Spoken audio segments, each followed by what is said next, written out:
A struggling nurse sang to her comatose patient.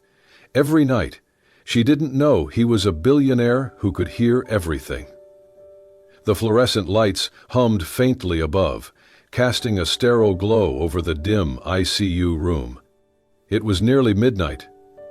The world outside had long quieted, but in this small space, time seemed to stretch, suspended in quiet reverence. Ella stepped into room 209, her hands gently cradling a small battered Bluetooth speaker and a thin journal tucked beneath her arm. Her pale blue scrubs were wrinkled, and her eyes looked more tired than they had the night before. She exhaled slowly as she closed the door behind her, the latch clicking softly, like the final note in a song only she could hear. Jack lay still in the bed, motionless as always. The rhythmic beeping of the monitor, the only sign he had not left this world entirely. His dark hair, now tinged with streaks of gray, was swept back from his forehead. At 38, he looked much older. When unconscious, life had drained the color from his skin, but not the strength from his presence. There was something in the lines of his face, the curve of his mouth, that spoke of both music and silence. Ella placed the speaker on the small table beside him and sat on the chair by his bed, the same chair she had taken for the past 107 nights. She reached into her pocket and pulled out a tissue, dabbing the corners of her eyes before they could spill again. Today was different. She had received the call during her break. Budget cuts, staff reductions. Her contract would not be renewed. Tonight would be her last shift. She reached for his hand. It was cold, limp, but familiar. She had held it before, during moments when she cried softly while singing lullabies her mother once sang to her. She traced the faint calluses on his fingers, wondering who he had been before this. No family had come, no friends. Just Jack, an unspeaking witness to her quiet unraveling. Her voice cracked as she whispered, "Jack, if you can hear me, I am so tired. I wish I could stay, but they said they cannot keep me. This place, it has been home, and you have been the only person I talk to who does not expect anything from me." She looked into his face, hoping for something, anything, but his eyelids remained shut. She brushed a stray lock of hair from his forehead and leaned closer. "But I will sing for you one last time, because you deserve that, because I need to." She pressed play on the speaker. The soft piano of Fix You by Coldplay filled the room, floating gently into every corner. Then she began to sing, her voice trembling but clear, as if the song itself was holding her upright. When you try your best, but you do not succeed, the words broke through her like a wave crashing against something fragile inside. Her voice faltered for a moment, and tears spilled freely now, dropping silently onto the back of his hand. "And I will try to fix you." She rested her head beside him, still holding his hand, still singing. Her voice grew quieter, more intimate, more like prayer. Then she felt it, a twitch. She sat up abruptly. The monitor registered a small spike in heart rate. She stared at the screen, then at his face. Nothing else moved. Maybe it was coincidence. Maybe not. And then, just as the final note of the song faded, a single tear slid down the side of Jack's face. Ella did not see it. She was already gathering her things, whispering goodbye under her breath.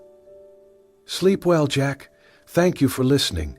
She kissed the back of his hand one last time and walked out, the door closing behind her with a soft click. Inside, the monitor beeped, just a little faster than before. Ella lived in a small studio apartment on the edge of the city, above a worn-out bakery that smelled of sugar and exhaustion. The walls were thin, the heater temperamental, and the floor creaked with every step, but it was all she could afford after her mother passed. Cancer had taken her mother quickly, cruelly, as if in a rush to steal the only constant in Ella. The silence left behind was deafening. Her mother had been her compass, her cheerleader, her safe place. Without her, Ella drifted through each day like a ship untethered. She had once been a student at the city's performing arts college, studying voice with dreams of singing on stage, traveling, wearing dresses that shimmered under the spotlight. Music had been her whole world, but as her mother's condition worsened, Ella dropped everything. Tuition became hospital bills. Vocal lessons turned into late-night shifts. Her dreams were buried, quietly, like the last song on an old cassette tape that no one ever rewound. Now, she worked nights at the hospital. The pay was just enough, the hours long, but she stayed. Something about the quiet, the way time moved slower in the dark, helped her breathe. She could go through her rounds like a ghost, gentle, unnoticed, a shadow of the girl who once stood on stage. But with Jack, it was different. He had arrived in silence, just like her grief. A car accident, no ID at first. When they finally found his name, Jack, they discovered he had no emergency contacts. He was alone, just like her. For 4 months he had not stirred, not spoken. But something in him drew Ella in. Maybe it was the way his brow was slightly furrowed, as if he were still thinking. Maybe it was how his hands, though still, looked like they had once held something precious. She started leaving small notes on the table beside his bed. "Good morning, Jack," or "You had a good night, your vitals were steady." She replaced the flower in the vase by his window every Monday, always choosing something with a little color. Sunflowers, daisies, the occasional rose when she could afford it. She began to spritz a tiny bit of her lavender perfume into the room at night, just enough to mask the sterile scent of antiseptic. "So you do not feel so much like you are in a hospital," she had whispered once. But the music, that was what truly connected them. Each night, she brought in her old, paint-chipped portable speaker. It had once sat in the kitchen of her childhood home, playing jazz and lullabies while her mother cooked. Now it carried Ella's voice into the quiet of Jack's room. She sang, not for applause, not for anyone's recognition, but because something in her heart needed it. Songs her mother loved. Songs that made her cry. Songs she used to practice in another life.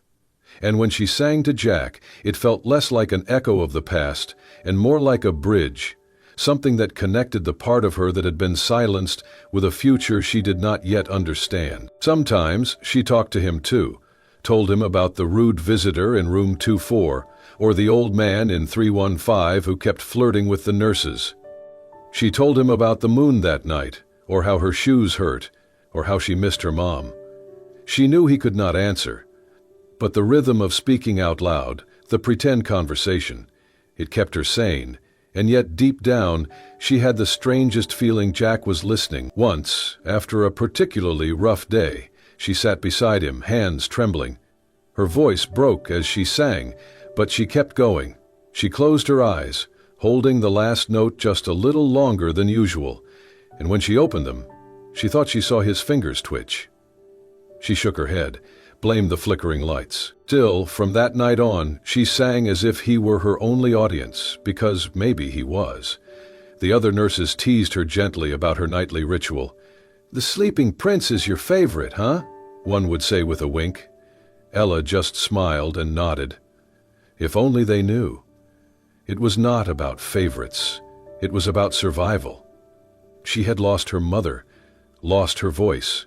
But singing to Jack every night gave her a reason to believe that something good could still come from broken things. And so she kept singing, even if no one else ever heard. Long before the silence swallowed him whole, Jack had once lived a life full of sound. He had been a pianist, not a celebrity, not a household name, but a gifted player whose melodies filled the velvet-lit lounges and rooftop bars of the city. His fingers had danced effortlessly across ivory keys, coaxing emotion from chords like they were secrets whispered between old friends. He played because it was the only way he knew how to feel. And then she had walked into his life.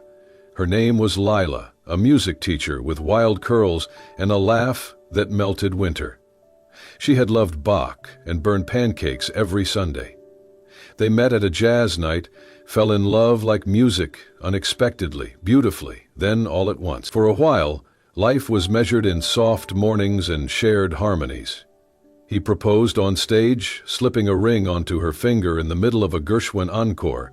She had said yes, through tears. But just months later, she began forgetting things. Simple words, directions home. Then came the diagnosis, glioblastoma, the cruelest of thieves. The doctors gave her months. Jack gave her everything. He stopped playing, stopped accepting gigs, stopped caring about things like sleep or rent. He became a full-time caregiver, watching her fade day by day, note by note, until she disappeared completely into silence. After Leela died, Jack vanished too. He sold his instruments, disconnected his phone, left his apartment behind. He moved from city to city, working odd jobs, never staying long. He did not want to be found. Music became something painful, a ghost that haunted his fingers when they trembled in the cold. He stopped playing, stopped listening, stopped dreaming. On the night of the accident, he had gone to the cemetery where Lila was buried. It was raining, of course it was. He had brought her favorite lilies, but the wind tore them from his hands before he reached her stone. He stood there anyway, soaked to the skin, eyes closed. For the first time in years, he whispered her name. Then he walked home, or at least tried to. A driver never saw him crossing the street. Jack was struck. When the ambulance arrived, he was unconscious. They had to dig through layers of worn clothes to find anything identifying him at all. He had no family to call, no one to notify. He was alone. But in the hospital bed where his body lay still, something remarkable was happening. At first, he heard nothing but the buzz of fluorescent lights and the distant hum of machines. Time did not move. Then, one night, he heard music. A voice. Soft, uncertain, human. It broke through the numbness like sunlight through closed eyelids. He could not open his eyes, could not move, but he heard her. She sang to him. Every night she returned, sometimes with a shaky lullaby, sometimes with a jazz tune, sometimes with stories about her day. Her name was Ella. He clung to her voice like a man drowning might cling to a rope thrown into the sea. Her singing stirred something in him, stirred the part of him that still remembered what it was to care, to hope, to feel. He wanted to reach for her, to speak, to open his eyes and say, "I hear you, please don't stop," but he could not. His body betrayed him. Still, her voice never did. He began to memorize the way her vowels curled, the softness in the way she said his name. He felt warmth whenever her hand touched his. He could tell when she was smiling, even if he could not see it.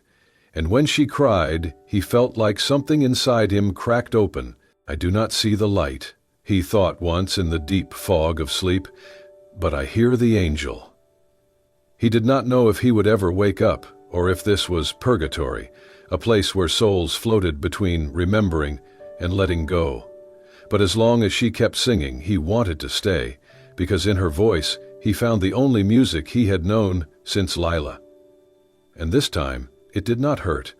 It was a Wednesday afternoon when the hospital administrator called Ella into a small, windowless office. The woman behind the desk wore a smile that felt too rehearsed, too detached for the gravity of the words she delivered. Budget constraints, departmental reorganization, staff, downsizing. Ella nodded, numb, the words barely registering as her ears filled with the rush of her heartbeat. She was being let go. Her last shift would be tonight. She left the office with a folder of exit paperwork and a forced smile, walking through the familiar hallways in a daze. Every patient room she passed seemed to echo with the rhythm of her routine, her small habits, her memories. But when she reached room 209, something inside her crumpled. Jack lay just as he always had, silent, unmoving, but never forgotten. The room was warm from the late spring sun filtering through the blinds. On the table beside him sat the little vase of fresh freesia she had brought that morning. She stood there for a long time, her hands trembling at her sides. Ella knew she should not grow attached.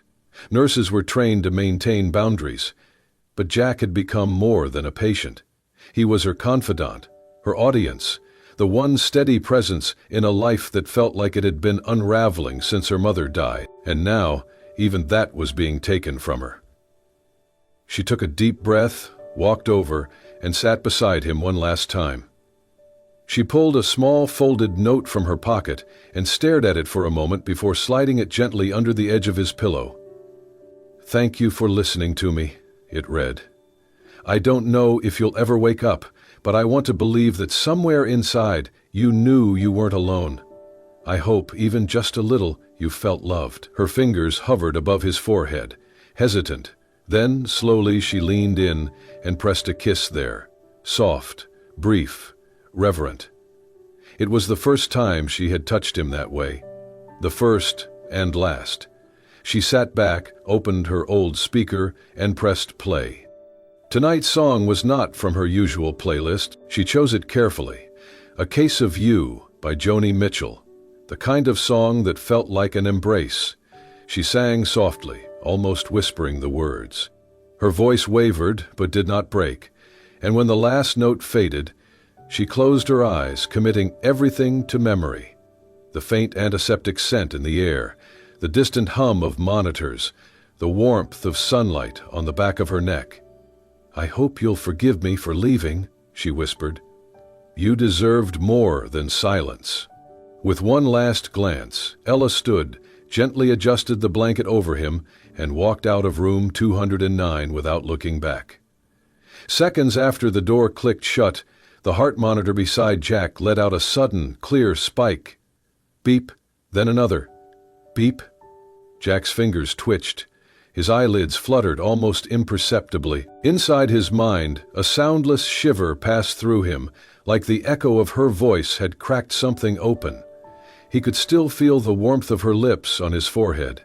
The ghost of her song lingered in the room, soft and sacred. He had not moved in months, but something within him had shifted. Outside, Ella stepped into the elevator, clutching her empty coffee thermos. Her eyes burned, but she did not cry. Not yet. But in room 209, the silence had changed. The connection between them had never needed words, not touch, not even time. It had always been something deeper, something that now, perhaps, neither of them would be able to forget. The room was silent when Jack finally opened his eyes. It was early morning. Sunlight crept slowly through the blinds, painting golden stripes across the white sheets. For a moment he stared at the ceiling, unsure if what he was experiencing was real. Everything was heavy, his limbs, his thoughts, even his breath. But the one thing that felt sharp, alive, undeniable, was the echo of her voice. He could still hear her singing. Not like a dream, but like a memory engraved into his very skin. He turned his head slowly, grimacing as the stiffness set in. The nurse on duty gasped when she saw him awake, quickly calling for the attending physician. Questions poured in. What was his name? What did he remember? Could he move his fingers, feel his toes? He answered as best he could, but his mind was elsewhere. Where was she?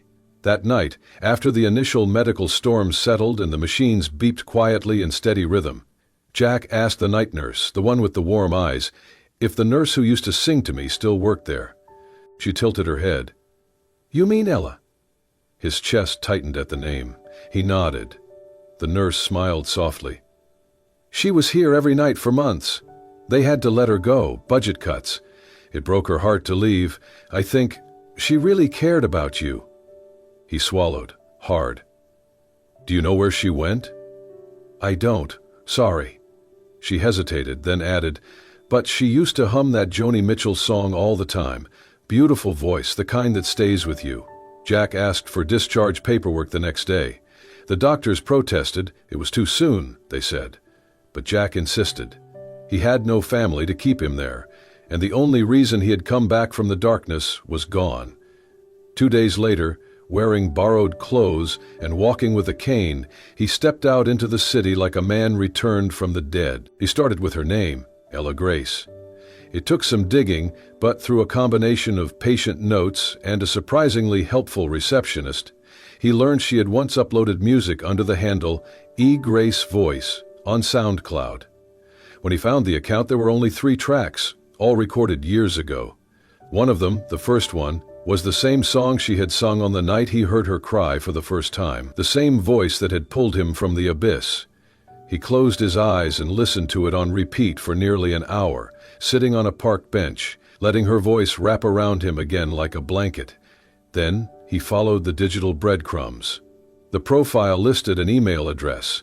He did not write. Instead, he used the contact to track down a previous address from a now-defunct music scholarship application she had once submitted online. The building was modest, red brick, with a cracked front step. He recognized it instantly from her stories. She had mentioned once that her apartment overlooked a bakery that never closed. He knocked. No answer. A neighbor confirmed she had moved out 2 weeks prior. No forwarding address. Jack stood there a moment longer, staring at the doorway where she used to begin and end her days. Then, from his coat pocket, he pulled out something small. The gray knitted scarf she used to drape over him during those cold hospital nights. It still smelled faintly of lavender. He folded it gently and placed it at her door, with a note tucked beneath. "Thank you, Ella, for singing to a heart that thought it was dead. You saved me, whether you meant to or not." He did not sign it. That night, back in his temporary apartment, Jack did something he had not done in years. He sat at a rented upright piano. His fingers trembled, uncertain, but found their place on the keys. He played the melody of her voice, the way she sang, the pauses she took, the breath she caught, when the lyrics hit too close to home. He translated her heart into notes, and then he recorded it. He sent the file to a small record label known for spotlighting unknown talent. Attached to the email was the original SoundCloud link of Ella's song and a single line in the message. "This voice saved my life. It deserves to be heard." He hit send. For the first time in years, he felt something like peace, not because he had done something grand, but because he had finally done something right. Ella was beginning to believe in impossible things again, but she had no idea why. It started with an email. At first she thought it was spam, a scholarship offer from a small, private music foundation she had never applied to. Full tuition, voice lessons, studio access. When she double-checked, her name was on everything. The application was complete, beautifully written, polished, submitted weeks earlier, only she had never written it. She sat staring at the screen for nearly 10 minutes before slowly closing the laptop. Her heart was racing. Then came the apartment. Her new place was in a quiet corner of the city, closer to the university, near a park, where jazz musicians sometimes played on Sunday afternoons. She had not told anyone, but someone had signed a lease in her name, paid the first 6 months in advance, and stocked the fridge with the basics: bread, fruit, almond milk, and a small bottle of lavender oil that brought tears to her eyes the moment she saw it. There was no sender, no note. She tried to contact the management office. They just shrugged and said, "Everything's taken care of, you're lucky." But Ella did not feel lucky. She felt watched, no, cared for. As if someone out there had decided she deserved more than survival. A week later, another miracle. An email from a boutique record label invited her to come in for a private audition. They had heard her voice through an anonymous submission. "Raw, beautiful, and deeply human," the message read. They wanted to hear more. She almost deleted it, but something inside whispered not to. The day of the audition, she wore her mother's old silver locket and brought with her the same speaker she had used during her nights at the hospital. Not because she needed it, but because it felt like a piece of her courage. When the studio engineer asked what song she would be recording first, she hesitated. Her fingers toyed with the locket chain around her neck. Then she quietly said, "Fix You, Coldplay." The sound engineer smiled. "Good choice." As the music began, Ella closed her eyes. She was not in the booth anymore. She was in room 209. The light was dim, the machines were beeping, and Jack was lying still with the same peaceful expression that had haunted her dreams for weeks. She could almost feel the weight of his hand in hers, the warmth of his forehead beneath her lips. Her voice broke on the second verse. She kept singing. By the time she reached the final line, her throat was thick with emotion. She finished the song in a whisper, and when she opened her eyes, There were tears streaming down her face. The producer in the other room was silent. Then, slowly, he pressed the button to speak through the intercom. "That was something else," he said, voice thick. "You've got something rare." She stepped out of the booth, cheeks flushed, but a small part of her heart felt lighter, as if she had let go of something she did not even realize she had been holding. When she got home, there was a single envelope in her mailbox, no return address. Inside, a small card. On it, handwritten in careful, familiar script, "I used to believe the world was quiet and cruel, but then I heard you. You made me believe in miracles again. Please keep singing." No signature, no name. But Ella knew. Her breath caught. She clutched the card to her chest and sat on the steps outside her apartment, heart pounding. Jack. He was out there. He had heard her. Somehow, somewhere, he was still listening, still watching. She looked up at the sky, the sun dipping low behind the buildings, and for the first time in a very long time, she smiled. Not the polite kind she gave to strangers, but the real kind. The kind that came from knowing that you were seen, that you mattered, that maybe, just maybe, love had never really left at all. The evening air buzzed with excitement as guests filled the old concert hall, its walls lined with faded gold trim and velvet seats worn soft from decades of applause. The annual community music night had always been a humble event. Local musicians, small ensembles, singers who still believed in the healing power of song. But tonight there was someone new on the lineup. A girl no one had heard of, with a name that carried no fame, just heart. Ella stood backstage, clutching the microphone with both hands. Her palms were damp, her heart pounding like a drum in her chest. She looked out from the wings, watching the crowd murmur and shift in their seats. No flashing lights, no big announcements. Just a warm, waiting stillness. When her name was called, she stepped onto the stage. The piano behind her played the first few chords of A Case of You, her voice entering soft, almost hesitant, like the hush before a confession. But with every note, she grew stronger, the music rising with her. She sang not for acclaim, not even for approval. She sang for herself, for the nights alone, for her mother, for Jack. By the time she reached the final line, her voice had drawn the audience into complete silence. No coughing, no rustling, just breath held still. She bowed quickly, blinking back tears as she stepped off stage into the dim glow of the side corridor. But before she could return backstage, the event organizer took the microphone and cleared his throat. "Before we continue," he said, "we have someone who would like to say a few words. He's a little special to tonight's performer." Ella paused, confused. From the opposite wing, a man emerged. He walked slowly, carefully, with a slight limp, but his posture was steady, his presence unmistakable. Ella froze. Jack. His hair was shorter now, his face thinner, but his eyes, those familiar, steady eyes, held hers across the stage. He held something in his hand, a wooden frame. He reached the microphone, nodded a quiet thanks to the MC, then turned to face the audience. But he only looked at her. "I am not here to make a speech," he said, voice clear but low, like music in a quiet room. "There is someone on this stage who once sang to me every night, thinking I could not hear her, but I heard every word, every note." The audience murmured softly. Ella brought a hand to her mouth. She did not know she was saving a life. She did not know her voice was the only thread keeping someone tethered to this world. He held up the frame in his hands. "She once left this under my pillow, a note. I had it framed." He turned it to face her. From where she stood, she could read her own handwriting. "I hope, even just a little, you felt loved." Her knees buckled slightly. Jack stepped closer to the edge of the stage.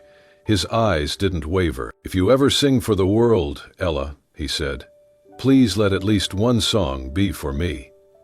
The hall was silent. And then Ella moved. She walked quickly, breath catching, crossing the stage in long strides until she was standing in front of him, her arms wrapped around his shoulders without a word, her face pressed into his neck, and the tears came fast, unfiltered. The audience stood. No one clapped. Yet they simply rose as one, witnessing a moment that needed no embellishment. Then, slowly, someone began to applaud, and another, until the entire room thundered with hands and hearts, and something deeper, recognition, maybe, hope. Jack held her tightly, his voice in her ear. "I came back for you." She pulled away just enough to look at him, smiling through the tears. "I knew you'd hear me," she whispered. "I sang because I believed you did." Their foreheads touched, and the lights dimmed. It was not a fairy tale. It was something better, true.